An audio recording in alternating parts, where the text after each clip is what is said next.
For what purpose does the gentleman from Kansas rise? Mr. Chairman, I have an amendment at the desk. Clerk will designate the amendment. It's number 255. Amendment number 255, printed in the Congressional Record, offered by Mr. Holzkamp of Kansas. Pursuant to the previous order of the House, the gentleman from Kansas and a member opposed each will be recognized for 3 minutes.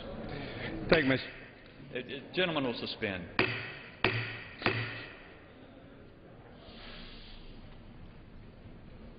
Gentleman may proceed. Thank you, Mr. Chairman. I rise to speak about the importance of protecting America's workers. My home state of Kansas is one of 22 right-to-work states in which a worker cannot be required to join a union as a condition of employment. This ensures worker freedom. Card check poses a direct threat to this freedom. The last Congress knew that card check went against the will of the American people, yet the current administration still seems intent on pushing it upon American workers. To circumvent necessary congressional approval is to attack our representative form of government. If enacted through backdoor administrative paths and without congressional approval, card check would eliminate the use of a secret ballot for union elections. Mr. Chairman, we have to preserve the use of the secret ballot. It is a fundamental institution of democracy. If the private ballot is eliminated, it opens up a window of opportunity for labor unions to strong-arm workers in the unions. Just this week in Wisconsin, we have seen the tactics unions are willing to use when they don't get their way, and we know the administration is encouraging this type of behavior across the country.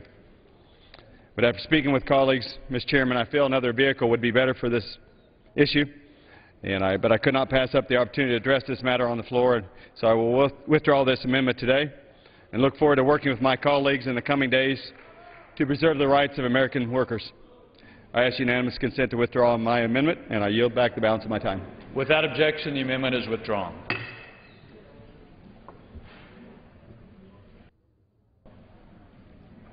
For what purpose does the gentleman from Iowa rise?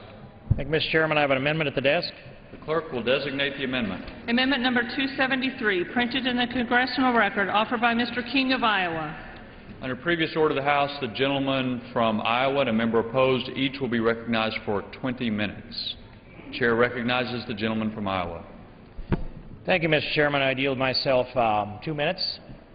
Gentleman's recognized. Thank you, Mr. Chairman. This amendment that's before the House this evening is an amendment that shuts off the funding within this continuing resolution to what we will know as the Davis-Bacon Act. The Davis-Bacon Act is an old and archaic act that was generated during the Depression era, the early years of the Depression era, about 1931. It was designed to keep the African-American workers out of the trade unions in New York. That's the source of it.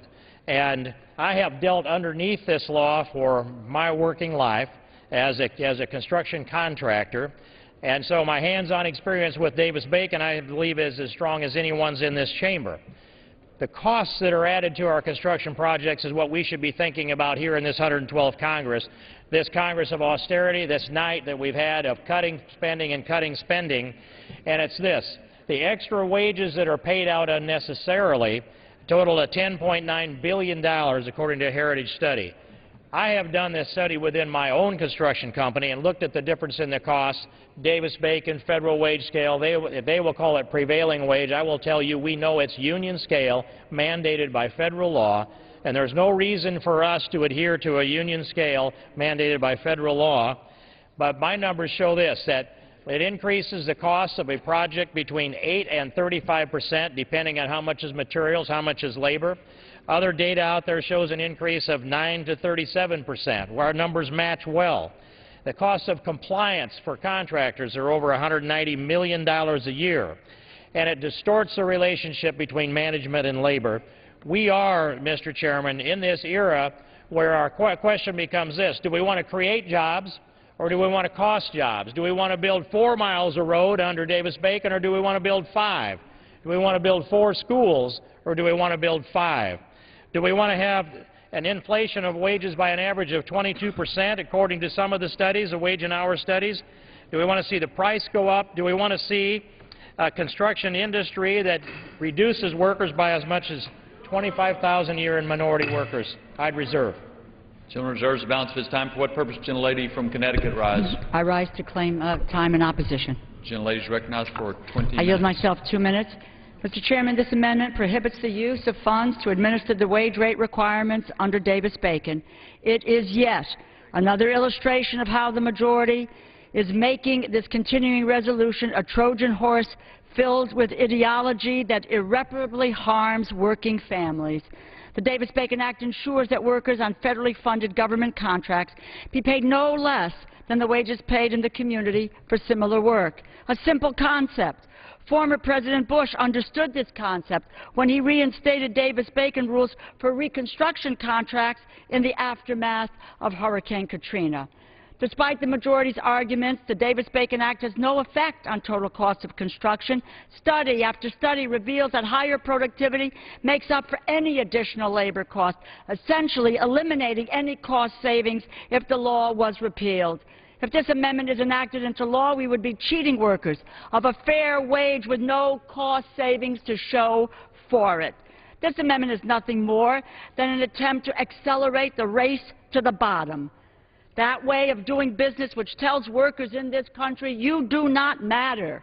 Your right to a decent wage does not matter. Your dreams and your aspirations to do better, to provide for your family does not matter. All that counts is the power to extract the cheapest possible cost, the lowest labor cost in return for the highest possible profit. This does not reflect our values as a nation, certainly the values that created America's middle class. Today, as we face 9% unemployment, wages falling, the number of families in poverty growing, increasing costs for just about everything, gutting the law that ensures a decent job and a fair wage for workers is the wrong direction. It is the very future of the middle class that is in jeopardy if we pass amendments like the King Amendment, and with it, the idea that a society can act with a shared sense of purpose and a responsibility to each other. Vote against this amendment. I reserve the balance of my time. Gentleman from Iowa. Mr. Chairman, I'd yield myself 30 seconds. And it's amazing to me that the gentlelady can get so focused on this. I'm the one that should be focused on it in that way and animated. The taxpayers should be animated at this. They should understand that when the federal government sets union scale and drives the price up, and the taxpayers can't afford it, it's not about a race to the bottom. The quality of work for my workers was always there. We take care of our people 12 months out of the year with a benefits package. We're not hiring them out of a union hall for a day, but you make us pay the price as if we were. We uphold our workers. We take care of them. We have the quality that's there. It's a matter of fact, and it's proven, Mr. Chairman. Gentlelady from Connecticut. I yield 2 minutes to the gentlewoman from Hawaii, Ms. Hirono. Gentlelady is recognized for 2 minutes. Mr. Speaker, I rise to speak against this amendment. The Davis-Bacon Act requires that workers on federally funded construction projects be paid no less than the wages paid in the community for similar work. Sounds fair. The Davis-Bacon Act prevents the federal government, a large, influential construction owner, from using precious tax dollars to undercut local wage standards through its investments in construction work. Those against Davis-Bacon say it drives up costs. Not so. Why don't we deal with facts for a change? Davis-Bacon has no effect on total cost of construction. Study after study reveals productivity makes up for any additional labor costs, essentially eliminating any cost savings if the law was repealed. In other words, projects using highly skilled workers often cost less than those using low-wage, low-skilled workers. Opponents who claim that the government could save billions by eliminating Davis-Bacon protections ignore productivity, safety, and the Act's economic development benefits, which contribute to the real cost-effectiveness of Davis-Bacon. In addition, the Davis-Bacon minimum wage must reflect the rate of contribution to retirement, health insurance, apprenticeship training, and disability insurance. By including fringe benefits and wage calculations, the Davis-Bacon delivers health care and pensions for workers on these projects. Without prevailing wages, investments in training fall, work-related injuries increases, pension coverage drops, fewer workers have health care insurance, wages stagnate and even drop over time, and total construction costs are still unchanged. In fact, the real economic significance of Davis-Bacon wage requirements for federally assisted construction projects is that it maintains community standards by preventing bottom-feeding contractors from driving down construction workers' wages and working conditions. I urge my colleagues to vote down this amendment. Gentleman from Iowa. Mr. Chairman, I would yield myself 15 seconds and announce to the Chairman that I have just been called a bottom feeder. A bottom feeder for providing 12 months out of your work for my employees, health care benefits and retirement benefits, and I take it as an insult, but I'm not going to ask to take the lady's words down. I'd now like to yield 2 minutes to the gentleman from Georgia.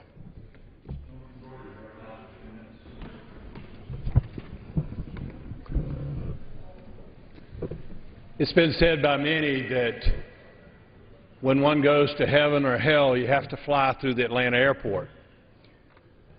Just yesterday, I was talking to a contractor who's involved in doing the expansion of the Atlanta airport, the Hartsfield-Jackson Airport. And we were talking about his business, what's going on. And he was complaining to me yesterday about the construction cost and the increase that's mandated by Davis-Bacon. The previous speaker said that it doesn't raise the cost, but that's totally false. In fact, this contractor told me just yesterday that the increased cost to the people of Atlanta, Georgia, and the state of Georgia is 40% above what it would be if we did not have Davis-Bacon just leering over the heads like a dagger, causing them to have to pay a higher amount of money. While we're here in tough economic times, we need to look at what the federal government's doing to try to increase the cost for our children and our grandchildren so that they have to pay it in the future. And Davis-Bacon is one of those laws, antiquated laws, that does cost not only today's taxpayers a tremendous amount of money, but it's going to cost our children and our grandchildren their future. The reason it does that is because we're spending money we don't have. And Davis-Bacon is a culprit in causing the debt of this country, the debt of Atlanta, Georgia, and the state of Georgia to go higher. It's time to put Davis-Bacon to rest. It's outlived its usefulness. And we have to vote to stop this spending. Vote yes on this amendment. Chair-Lady from Connecticut. I yield 1 minute to the gentleman from Ohio, Mr. LaTourette. Gentleman from Ohio is recognized for 1 minute. I thank the gentlelady for yielding, and I tell this story every time we talk about Davis-Bacon. Davis and Bacon were Republicans. And what was occurring was that you had out-of-town workers coming into New York City to build a hospital and undercutting the local labor market at a time when a lot of people were out of work. That's what Davis-Bacon is. And quite frankly, the last test we had on Davis-Bacon was during the hurricanes down in the Gulf Coast, where President Bush suspended it for a period of time. We made the case to him that you weren't saving any money, and not only weren't you saving any money, you were having workers come in because there weren't the anti-kickback provisions, so the payrolls didn't have to be submitted, and you had a lot of illegal workers coming down that still live in Louisiana, undercutting the local labor market. So I get that, you know, we don't like unions on this side of the aisle, but I got to tell you, if you look at the labor rates for operating backhoes and everything else in the gentleman's, the author of the amendment, a carpenter makes $14.45 under Davis-Bacon. A backhoe operator is $14.53, and quite frankly, Mr. Chairman, I don't want somebody making less than that that's operating a backhoe near my house. Hear, hear. Gentleman from Iowa. Mr. Chairman, I'd be pleased to yield a minute to the gentleman from Maryland, Mr. Bartlett. Gentleman is recognized for 1 minute. You know, I don't think that anybody would object to paying workers on these projects the real prevailing wage. The problem is what's called prevailing wage is not the prevailing wage. I have a friend who does a lot of ornamental iron work. A lot of these buildings around here, he's done it. He lives out in Hagerstown. And when he contracts he has to put that in requires him to pay prevailing wage when he puts it in down here. The same people that install it down here do the work of preparing it out there. When they're out in Hagerstown, this is a good job in Hagerstown, and that's only, what, about 70 miles from here. When he comes down here to put it in down here, he has to double their pay for the time he's down here. It's just not prevailing wage, and that's why it's wrong. Gentlelady from Connecticut. I yield 2 minutes to the gentleman from Minnesota, Mr. Ellison. Gentleman from Minnesota is recognized for 2 minutes. Well, Mr. Chairman, I thank the gentlelady for the time. When I look at this amendment by Representative King, it's the closest thing to a jobs bill that I've seen since January started, and it's disappointing.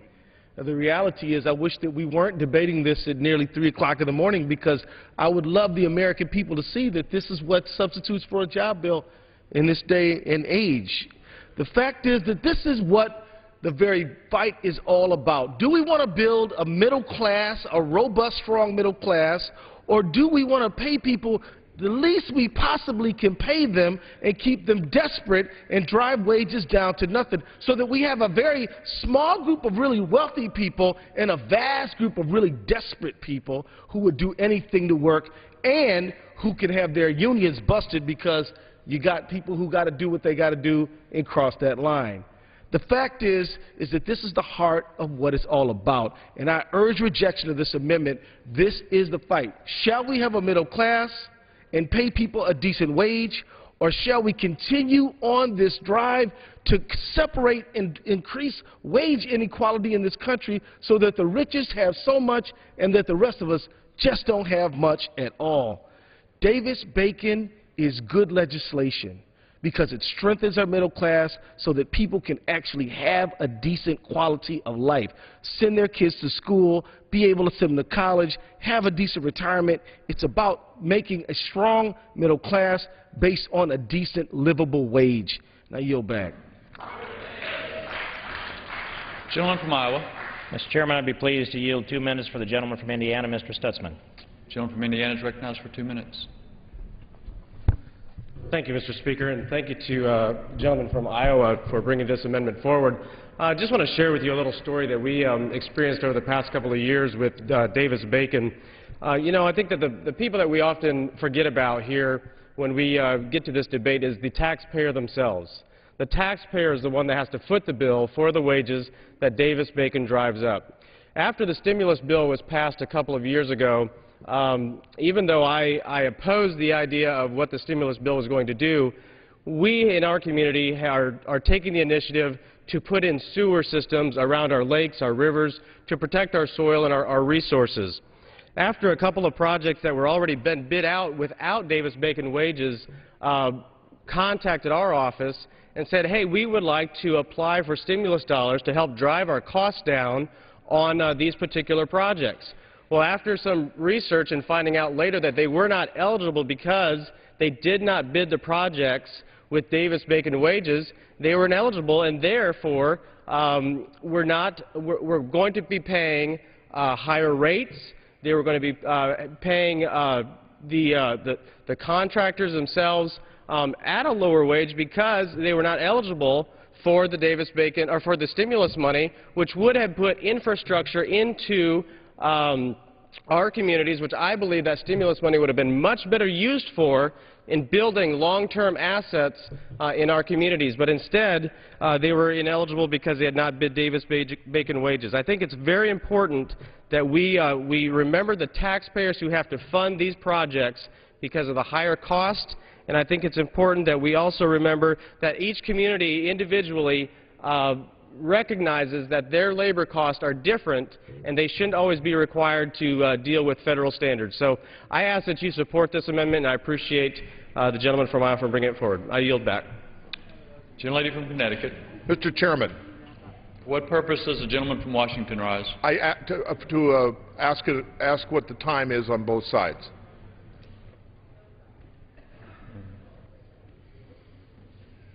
Gentlelady from Connecticut has 13 1/2 minutes remaining. The gentleman from Iowa has 12 1/4 minutes remaining if they choose to use it all.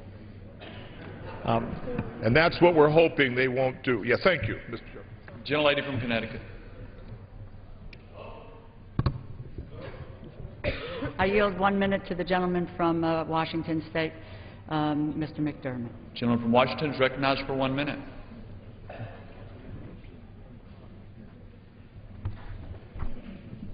The gentleman from Minnesota really made the point. Here we are at 2:45 in the morning going after the working people of this country.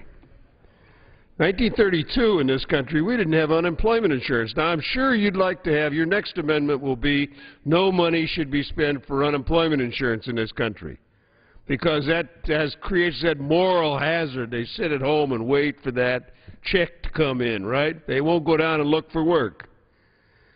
And we had no worker comp in this country before 1910. Guy got hurt, threw him out in the street, got somebody new. We didn't care. Now, if that's the kind of country you want to go back, I suppose the next bill you bring out here, let's repeal the minimum wage. Why in the heck do we have minimum wage? You know this building was built, the prevailing wage in this city, when this building was built, it was built by slaves. Now, is that where you want to go? What are you after? The government of the United States should set a standard of what we want for the working people in this country. If you want to back the middle class, you will keep the minimum wage, you'll keep... Time of the gentleman has expired. The chair would remind all members to direct his or her comments to the chair, not to other members. Gentleman from Iowa. Thank you, Mr. Chairman. I yield myself 2 minutes. Gentleman's recognized. And I want to point out to the body also, Mr. Chairman, that I've lived under Davis-Bacon wage scale for years. I met payroll for 28.5 years, over 1,400 consecutive weeks. And I worked for a wage underneath Davis-Bacon wage scales, and I worked in merit shop operations. I worked in shops in the wintertime and construction projects in the field before it froze up spring to fall. I've been on all sides of this. I've been a laborer on the pipeline. I've been a heavy equipment operator. I've been an owner. And I've managed people. And I've watched what Davis-Bacon has done at every single level along the way. And it distorts the relationship between management and labor. It takes away from the individuals the ability or the willingness to contribute to the decision-making process. When the government comes in and says on one side of the road, you're going to pay your laborers $14 an hour. On the other side of the road, you're going to pay them $21 an hour. And if they climb in the seat of a motor grader, it's going to be $35 an hour. But if it happens to be a finish machine, then it's going to be $40 an hour. You watch your crews jockey for the highest paying job there is. And what happens if you sit back at a bird's eye view, they will be scrambling over to climb onto the machine that's the least useful that pays the most money. And then if you go away for a few days, you'll come back and find out they've rolled all the clods and your wage price has gone up and you're no longer competitive and you have to go back on the job and essentially get out, this is figuratively speaking, the whip and make sure you crack it so you get people pushing as hard as possible. And it raises the tension and it takes away a lot of the pleasure in taking pride in your work, because now management's pitted against labor and labor is pitted against labor, jockeying for the highest paying components. This is no way to run a business. It's no way to run a company. It's no way to run a country. To think that we here in this Congress should be the ones deciding what someone should get paid, or at least writing the rules for it, and knowing that it's not prevailing wage, it's union scale. And it takes 2.5 years to get a ruling on what's prevailing wage and what isn't, and so we just don't know what it is for 2.5 years. I'd reserve. Gentlelady from Connecticut. I believe I have the right to close, Mr. Chairman. Gentlelady's correct. I would just say to the gentleman that I have one more speaker, so I... And if I might inquire, gentlelady would yield. Will you yield back your time? I would be my own last speaker, and so I'd be happy to finish up and yield back to the gentlelady. Thank you. Gentleman from Iowa. Okay, I'm not going to burn it all.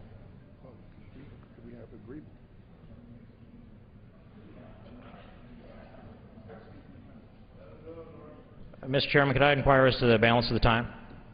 Gentleman from Iowa has 10 1/4 minutes remaining. The gentlelady from Connecticut has 12 1/2 minutes remaining.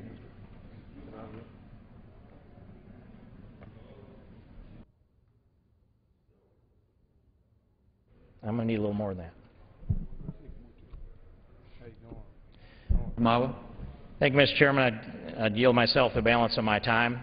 And I'd point out into this time that there's been a misunderstanding here with the agreement on the length of this amendment discussion. We'd agreed to take it down to 10 minutes each, and I think when the announcement was made, it was confusing to each of us. So what I'd like to do is try to wrap up my side of this in 1 minute and yield to the gentlelady for as much time as you may think is appropriate to consume to close, if that would be agreed.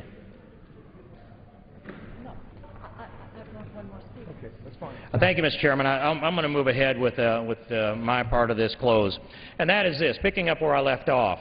The inefficiencies that are created by Davis-Bacon are multiplied in the costs that are in the jobs that we do. It is an 8 to 35% increase in the overall cost of our construction projects. We need to keep people at work. It means fewer people are working for more money and a more distorted economy, and inefficiencies that are built in that completely distort the cost of these wages. And so it's important for us to know that this isn't the first debate before this Congress, but it is the first intense debate that's taken place since the Republican majority has taken over here in 2011. But back in 1995, some of the co-sponsors on the original Davis-Bacon repeal were Boehner, Bartlett, Coble, Dreyer, Goodlatte, Herger, McKeon, and Wolf co-sponsored a similar amendment, and I would urge adoption of this amendment and a strong vote to cut the funding off to anything that would be enforcing Davis-Bacon wages under this bill and the CR, and I would yield back, Mr. Chairman. Chairman yields back. Gentlelady from Connecticut. I yield the remaining time to Mr. Andrews of New Jersey. Gentleman from New Jersey is recognized.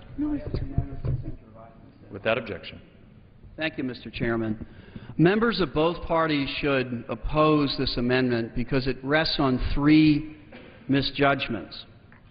The first misjudgment is that the wages that are established by this Davis-Bacon practice are union-imposed wages.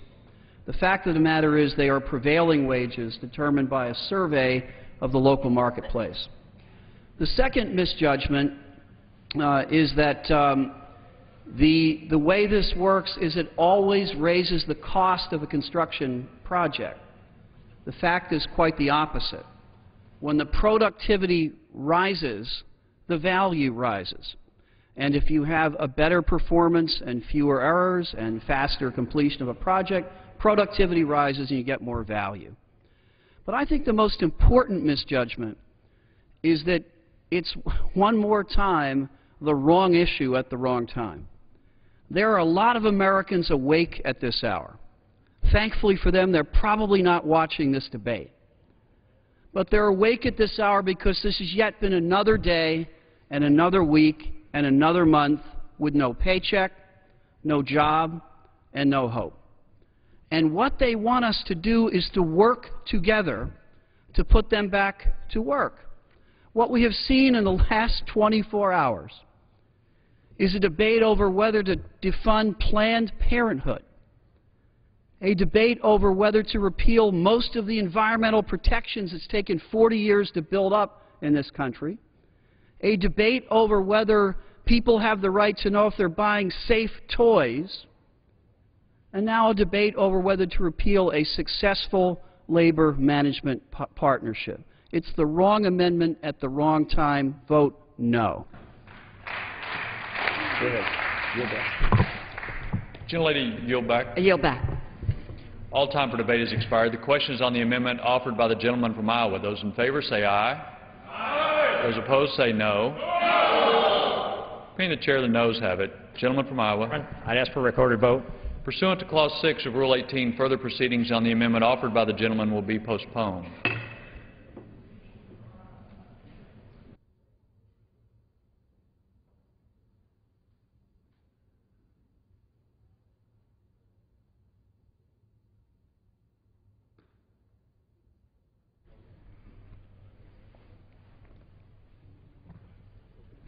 For what purpose, the gentlelady from New York rise? Mr. Chairman, I have an amendment at the desk. Clerk will designate the amendment. Amendment number 567, printed in the Congressional Record, offered by Ms. Hayworth of New York.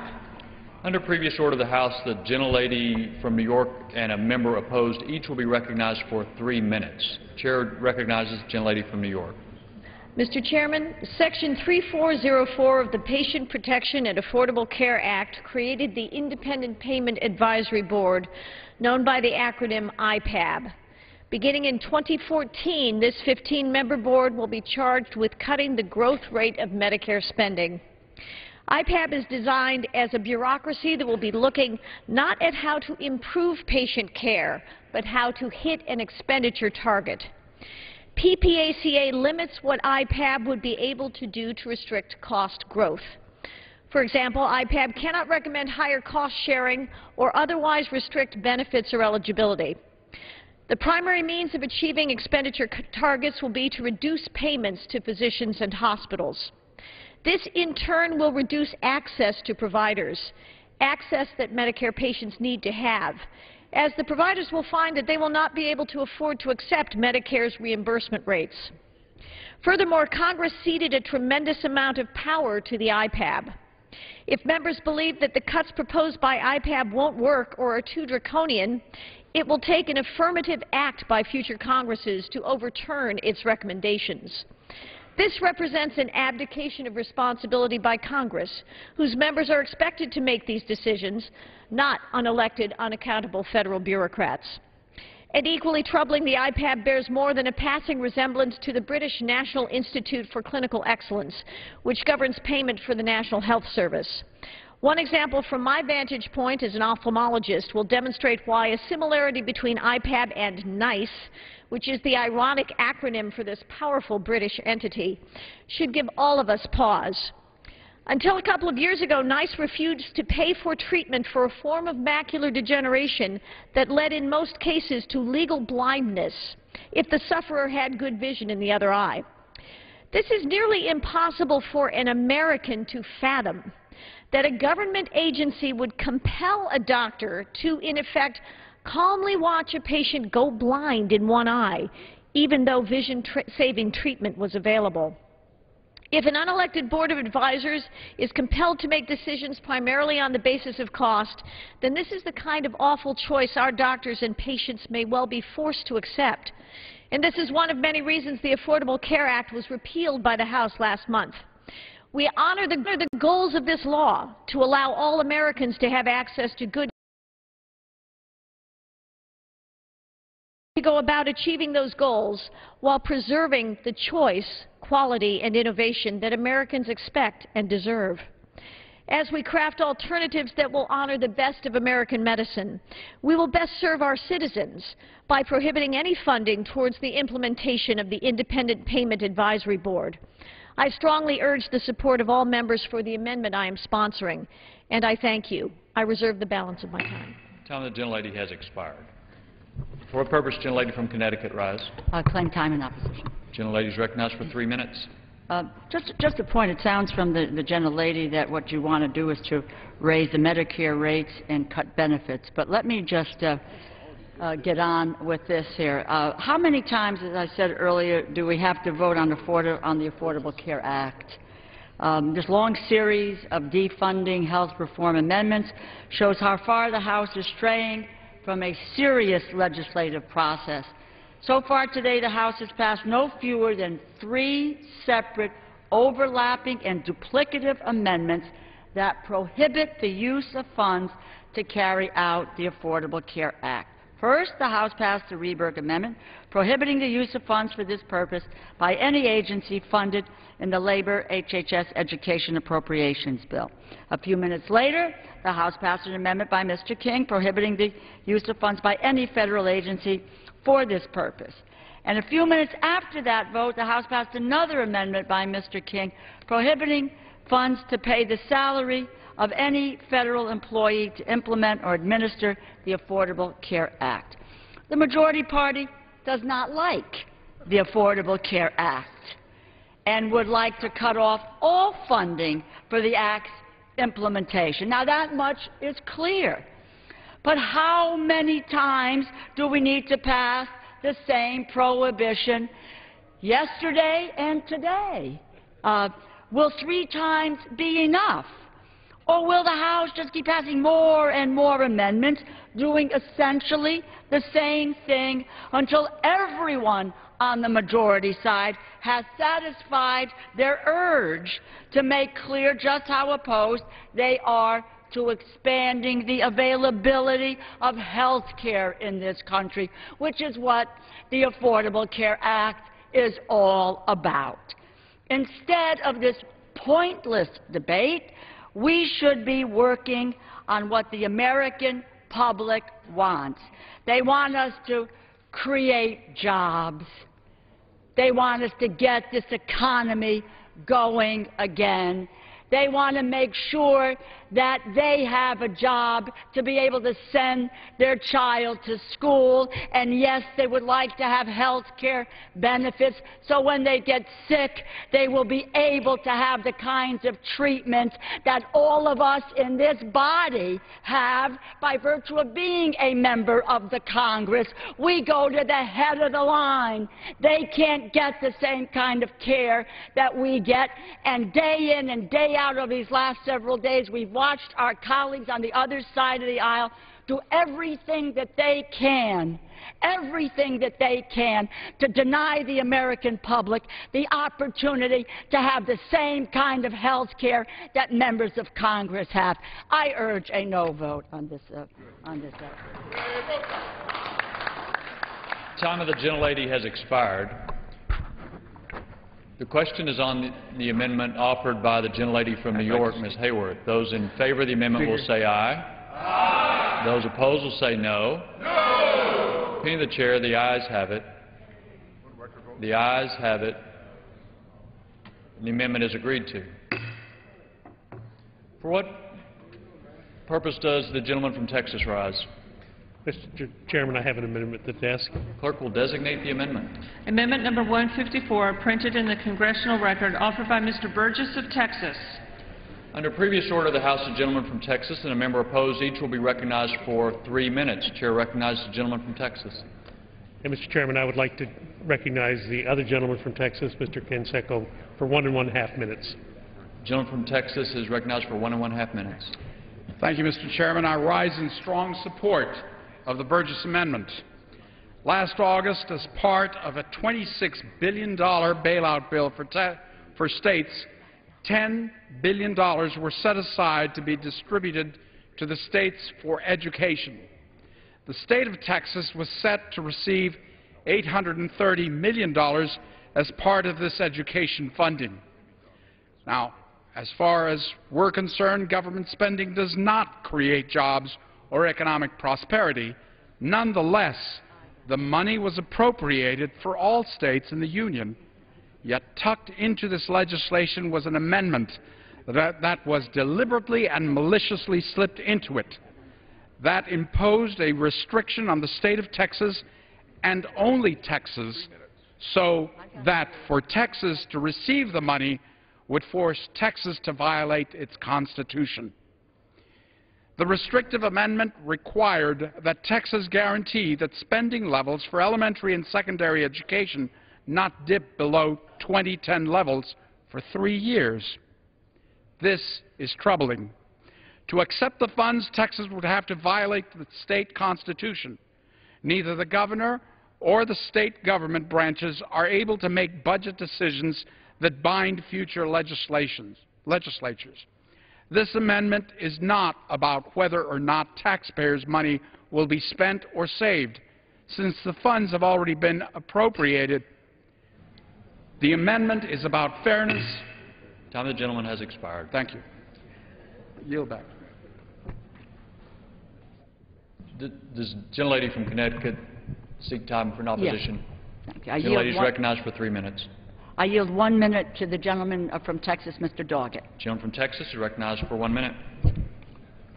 When Texas received $3.25 billion of education stimulus funds over the objection of every Texas Republican, Governor Perry played a shell game that left Texas schools not a dime better off than if no federal aid had come in the first place. That is the only reason that last summer, all 12 Democratic Texas members, from Chet Edwards to Sylvester Reyes, from Henry Cuellar to Gene Green, united, joined together in offering our Save Our Schools amendment, which is today federal law. Tonight's proposal seeks to nullify that protection so that Governor Perry can reach out for another federal bailout, even if it means taking $830 million away from Texas school children. Defectively written, this amendment fails to repeal anything. The enforcement funds that it would limit are not in this bill. They are already appropriated. Vote no on a very flawed amendment for a failed purpose. Stop begging Washington for help, Governor. Just sign the application. Time of the gentleman's expired. Gentleman from Texas, Mr. Burgess. Mr. Chairman, at this time I'd like to recognize the gentlelady from Fort Worth, Texas, Ms. Granger, for 1 minute. Gentlelady from Texas is recognized for 1.5 minutes. 1 minute. Oh, excuse me, 1 minute. I know it's late and people are tired, but it's not too late to right a wrong, and the wrong that was done is against the school children of Texas to the tune of $830 million. The Congress is asking the governor of Texas to do something that he is constitutionally unable to do. And what's happening to our schools is the schools, as they are in many states, but with this extra burden in Texas, scrambling to find ways to afford to keep those classrooms open and the teachers there. What we're asking you to do is release Texas from this burden that only Texas had, that was put on Texas by this Congress, I think unintended by most of the people in this Congress. So I would say tonight, this is an issue that deals with Texas, but it is every school child and every teacher in our state. Thank you. I yield back my time. Gentlelady from Connecticut. I yield 1 minute to the gentlewoman from Texas, Ms. Jackson Lee. Gentlelady from Texas is recognized for 1 minute. To my colleagues, what would you do if $3 billion for education was denied the school children of Texas or South Carolina or California? You'd come to their aid. 9 members, Democrat members, lonely members, all by ourselves, decided to fight for the school districts of Texas. They called us and asked us for help. What we did was just ask the governor to certify that the dollars that we would send him that had no votes from the Republicans would be for the school children of Texas. I will do it tomorrow, yesterday, and forever. Now, today, our school districts are being cut. 6 in my district. Houston, Texas, HISD is being cut $300 million. Our governor is going against the funding process of this country. You cannot take and hoard money for children and expect us to sit idly by. I am proud to be of 9 Democrats who stood up for the children. I ask my colleagues to stand up for us. Let the monies go to the children and not in the pocket of the governor of the state of Texas. I yield back. Time of gentlelady has expired. Gentleman from Texas. May I inquire as to the remaining time? Yes, half. The gentleman from Texas has 1/2 minute remaining. The gentlelady from Connecticut has 1 minute remaining. I'll yield myself the balance of our time. We're hearing a lot about a $3.25 billion amount of money that was sent to Texas into the stimulus, the ARA funds in 2010, 2011. This money was actually appropriated by the Texas state legislature. Texas Senate, 29 ayes, 2 nays. The House, 142 ayes, 2 nays, in a bipartisan fashion. It was not the governor. It was the state legislature appropriately that dealt with this money.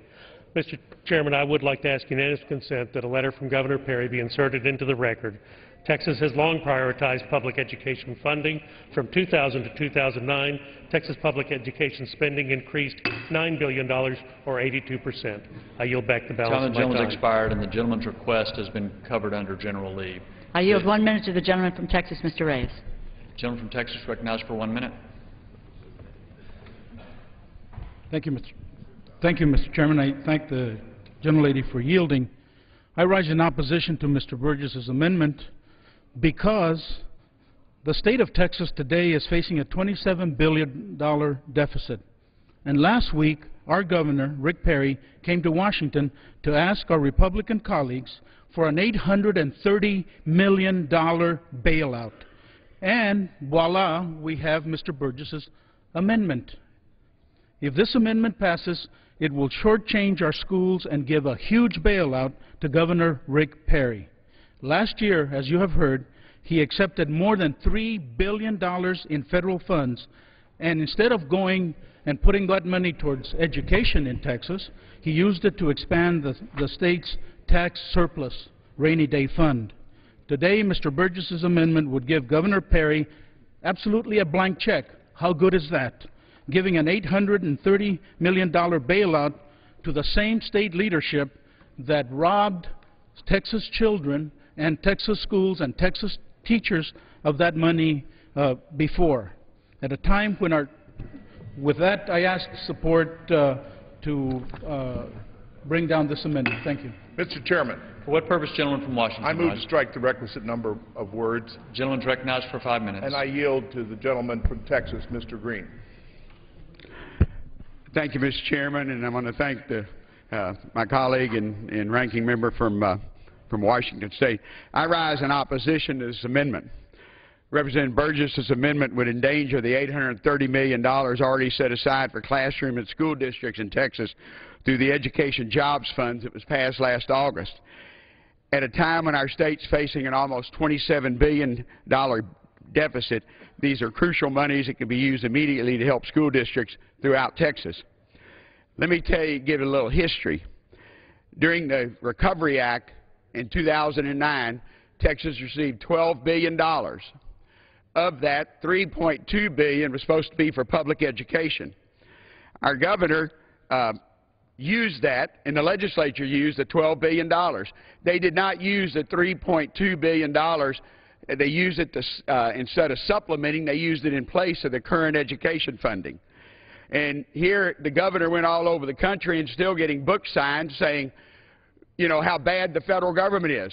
But they didn't turn back that $12 billion. They used it to plus up the rainy day fund that's over $9 billion right now, and they don't even want to use that now. So what we did, the Democratic members from Texas at that time said, we want to make sure this $830 million goes to the school children of Texas. Which guy is this? And that's what this would do, and that's what this law does.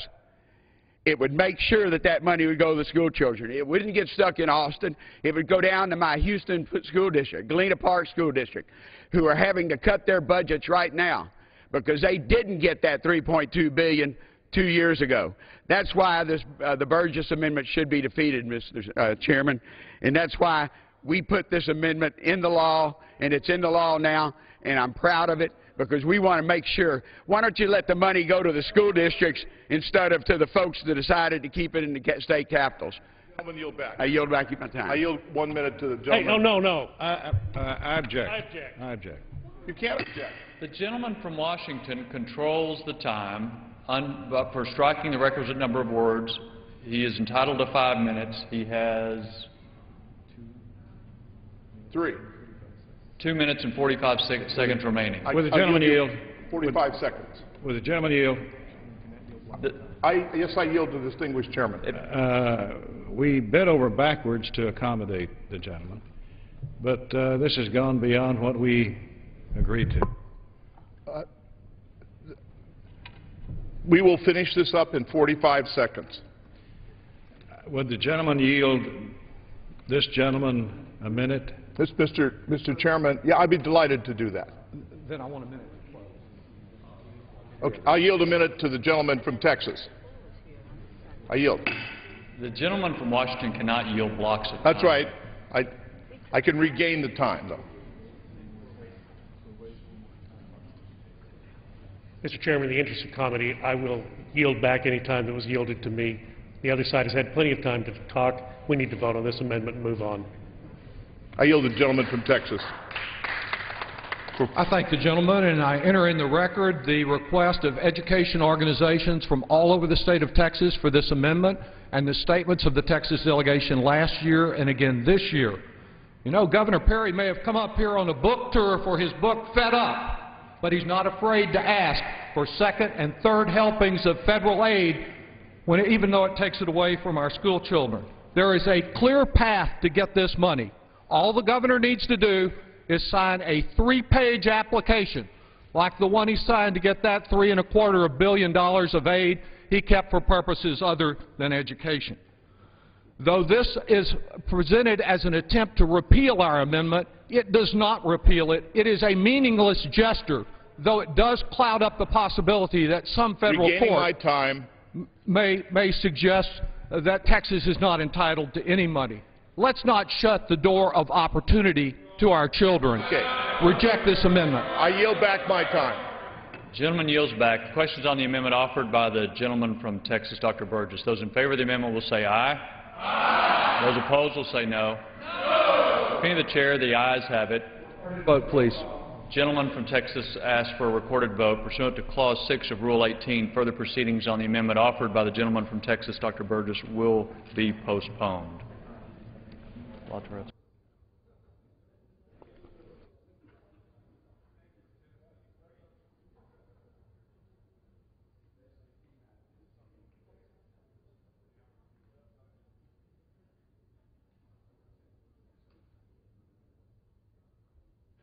Mr. Chairman, I strike the requisite number of words. Gentleman from Washington is recognized for 5 minutes. The gentlelady from Hawaii had an amendment which she is going to withdraw, and I want to enter into a very brief colloquy where you can explain what your amendment attempted to do, and then we're not going to offer it. Thank you. Thank you to the gentleman from Washington. The amendment that I had offered and I'm withdrawing has to do with the Native Hawaiian Housing Block Grant. The reason why it was so critical to people in Hawaii is that it is not like any other block grant. It really fulfills a trust obligation which this Congress created in 1920 by way of the Hawaiian Homes Commission Act. That act recognized that it was necessary to return Native Hawaiians to the land for the preservation of their culture, their traditions, and their values. What the Native Hawaiian Housing Block Grant did was actually facilitate that. It's a very successful program, nonpartisan in Hawaii, one that our Republican governor considers to be her legacy, and one that has done exactly what we want to see these grants do. Thank you very much. And I appreciate the gentlelady withdrawing her amendment, and we can proceed with the next speaker. Gentleman from Washington yields back. I yield back, yields yes. back time.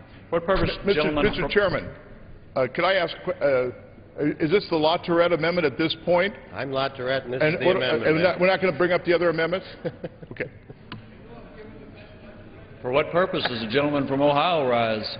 Well, I think I'd like to call up the La Tourette amendment that's been pre-printed in the record and made in order under the unanimous consent earlier sometime this week. Clerk will designate the amendment. Amendment number 540, printed in the congressional record, offered by Mr. La Tourette of Ohio.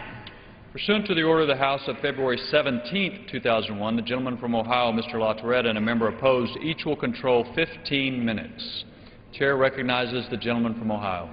I thank the Chairman very much, and we have agreed informally that we're going to reduce the time of this to 20 minutes, 10 minutes aside, and I'll move expeditiously through it.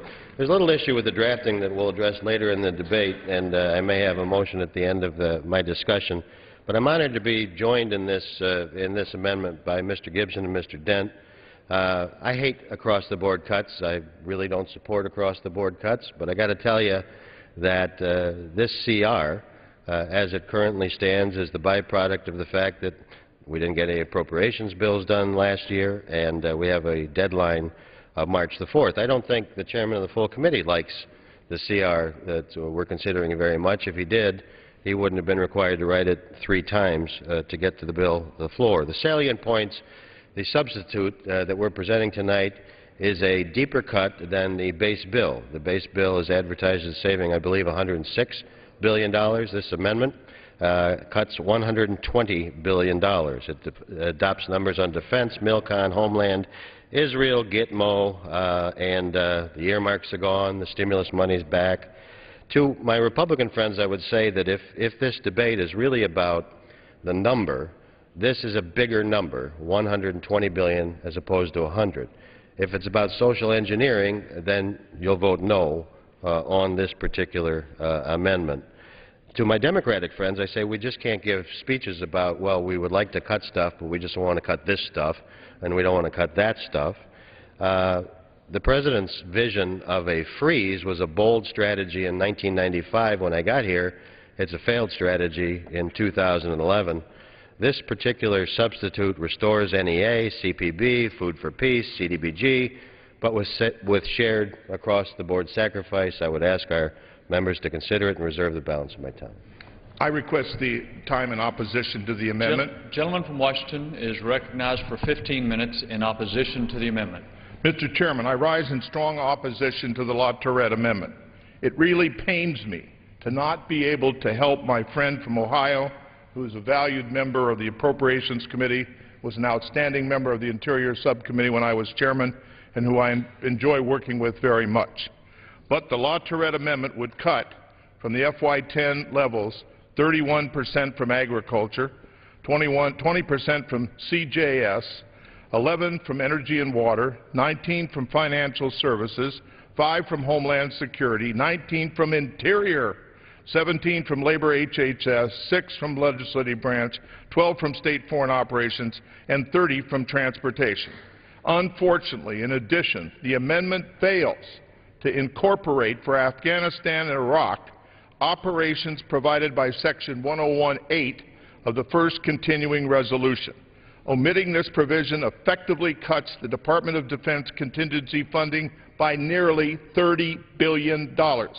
As a result, the amendment vastly underfunds DoD requirements for fiscal year 2011.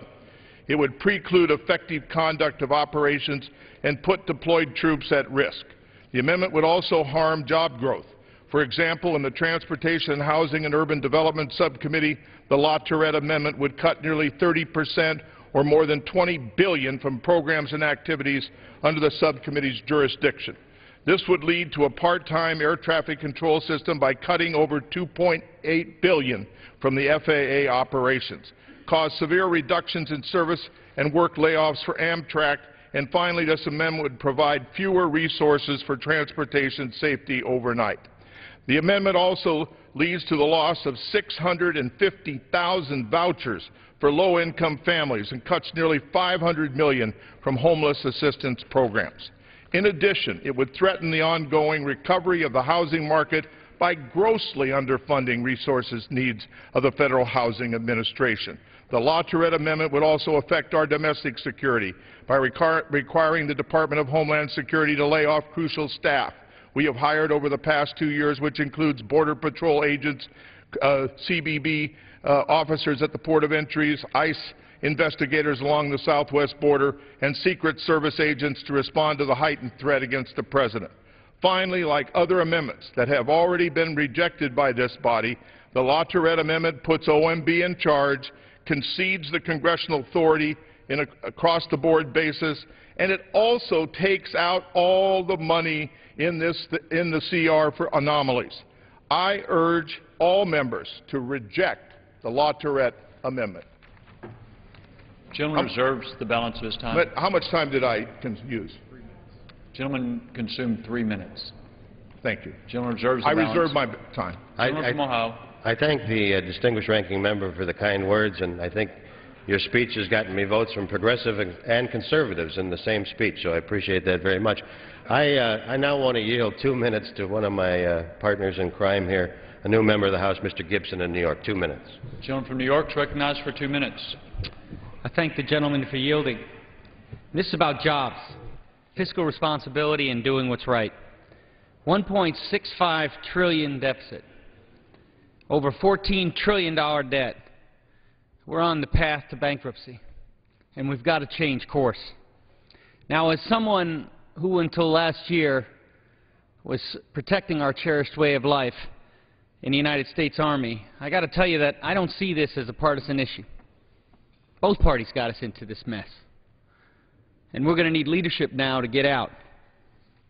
This has become the generational issue of our time, and we need to begin to move towards a balanced budget and fiscal responsibility and everything needs to be on the table. Now, my family took the first cut. To lead by example, we're giving back to the U.S. Treasury my pension that I earn. Now, this substitute amendment was intended to be a nonpartisan approach to an American issue. Cuts across the board, Democratic and Republican priorities treated the same in this CR, rolling back to 2008 levels, rather than eliminating programs outright in the CR. There will be time for those kind of investigations later on in the budget process and in committees where programs can be singled out for deeper potential cuts and long-term structural changes.